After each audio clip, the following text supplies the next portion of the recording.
दोस्तों, मैं आज आपको परमेश्वर के एक महान सेवक डॉक्टर रवि ज़करिया के बारे में बताना चाहती हूँ, जिनका जन्म भारत में हुआ और वह एक महान प्रभावशाली प्रचारक के रूप में उभर कर सारी दुनिया में आए। उनका पूरा नाम फ्रेडरिक एंटोनी रवि कुमार ज़करिया था। 1946 26 मार्च के दिन चेन्नई में उनका जन्म हुआ। कुछ साल बाद वे दिल्ली में रहने लगे, जहां उनके अलावा और भी 4 भाई बहन थे। उनकी माँ इज़ाबेला पेशे से एक टीचर थी।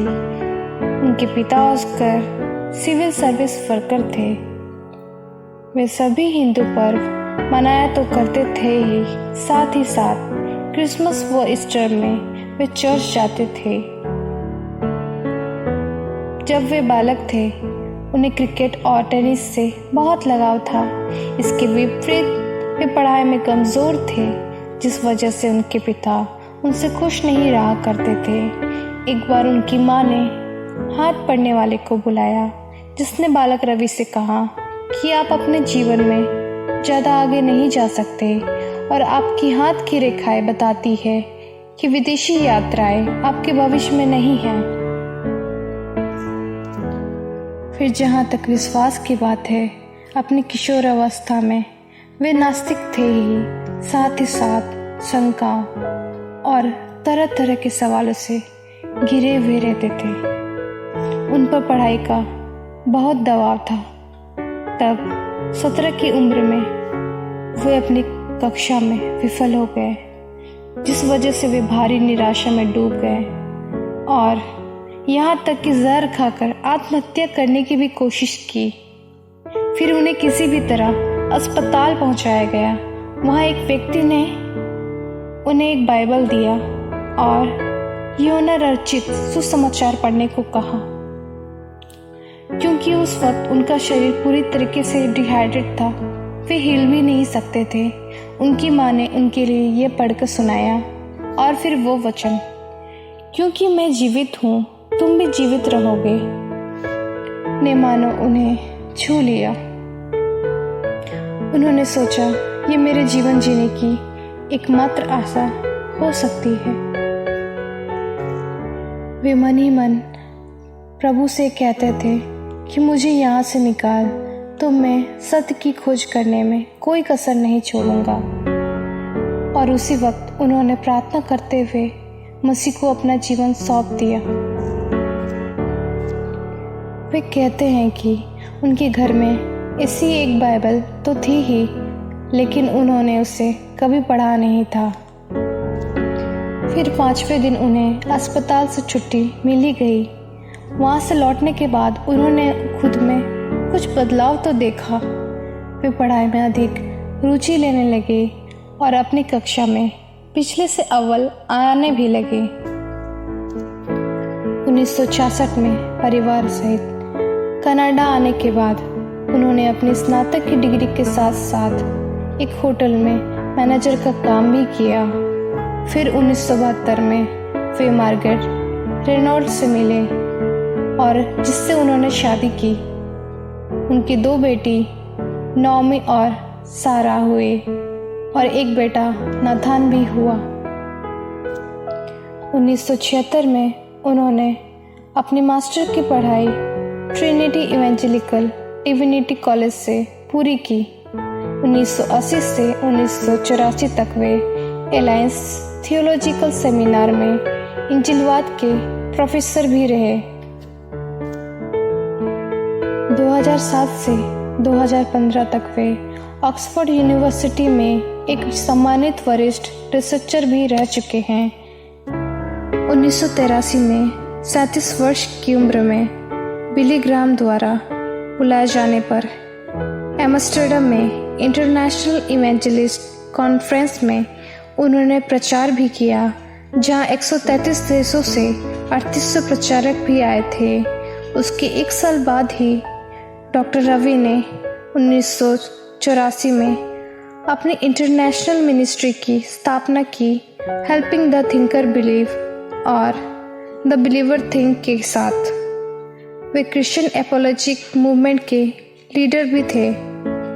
वे कनाडा में रहे, भारत में सुसमाचार को सुनाया, फिर सुसमाचार को उत्तर अमेरिका तक लेके गए, वियतनाम में सैनिक बंदियों के साथ प्रार्थनाएं की, कंबोडिया में विद्यार्थियों की सहायता की, यहाँ तक कि वे अपनी पत्नी और बेटी सारा के साथ वैश्विक प्रचार यात्रा में भी निकले, जो कि इंग्लैंड से शुरू होकर यूरोप, फिर यूरोप से मध्य पूर्व और वहाँ से पैसिफिक रिम में समाप्त हुई। तब उस साल में उन्होंने दर्जनों देशों में 600 बार तक परमेश्वर का प्रचार किया। उनकी सेवकाई में जहाँ एक प्रचारक था, 36 साल बाद वहाँ प्रभु ने 100 और प्रतिभाशाली प्रचारकों को लाकर खड़ा कर दिया। डॉक्टर रवि के घर से ये सेवकाई शुरू होते ही आज 5 महाद्वीपों के 15 देशों में फैल गई है। एक बार किसी दूर यात्रा में वे अपने किसी साथी के साथ जा रहे थे, तभी अचानक उनकी गाड़ी खराब हो गई। फिर उन्होंने इकलौती जीप को वहां से जाते हुए देखा तो उन्होंने रोकने का इशारा किया, लेकिन वे उनके इशारों को नज़रअंदाज करते हुए आगे चल गए। कुछ मील आगे जाने के बाद उनकी गाड़ी, जो बुलेट से भरी हुई थी, उलट गई और वे सभी यात्री मारे गए। बाद में डॉक्टर रवि इस बारे में कहते हैं, जब हमारा समय नहीं तो परमेश्वर आप ही हमारे कदमों को रोक लेते हैं और जब हो तो वे ही चलाते हैं। उनके radio programme let my people think में, जिसमें वे कई लोगों के सवालों के जवाब दिया करते थे, केवल अमेरिका में ही नहीं बल्कि पूरी दुनिया में सुना जाने लगा, जो कि 32 देशों के 2000 स्टेशनों तक भी फैल गया। वे एक बहुत ही स्पष्ट विचारक थे ही उनके जवाब से विरोधी भी अवाक रह जाते थे। उन्होंने अपने जीवन काल में पूरे विश्व में 70 से भी ज़्यादा देशों में परमेश्वर के प्रेम को फैलाया और 30 से भी अधिक पुस्तकें को लिखी। बिल्कुल, वे एक अच्छे लेखक भी थे। उन्होंने लिखी Jesus among gods, why Jesus, the logic of God, can man live without God, east और west, Christ of the heart, जिससे और भी। उन्होंने अपनी सेविकाई का नेतृत्व अपनी बेटी सारा को सौंपते हुए CEO बनाया और अपने बेटे नाथान को इंटरनेशनल मिनिस्ट्री का मीडिया क्रिएटिव डायरेक्टर बनाया और उनकी दूसरी बेटी नाओमी को वेलस्प्रिंग इंटरनेशनल मिनिस्ट्री का डायरेक्टर बनाया।